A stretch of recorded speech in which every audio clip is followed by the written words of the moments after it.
পরে আপনারা, নবীর পরে আপনারা।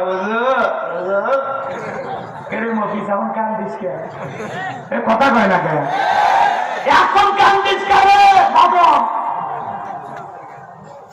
মাথা আগে ঠিক ছিল না। তালাক দেওয়ার সময় ঘুষ থাকে না, এক তালাক, দুই তালাক, তোর মাও তালাক, তোর বোনও তালাক। বিয়ে কটা করছিল রে? আল্লাহ, বিয়েতে শাশুড়ি শালি সবগুলো বিয়ে দিয়েছিল।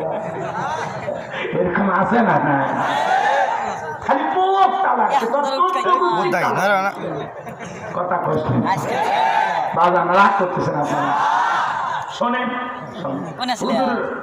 বলে না ভাই বুদ্ধি পাচ্ছি না। তখন হুজুর হাতে যখন 5,000 10,000, হুজুর তখন টাকার গন্ধ পাইয়া আসলে মানুষই তো ভুল করে। আর একবার তওবা করে রিস্ক নেওয়া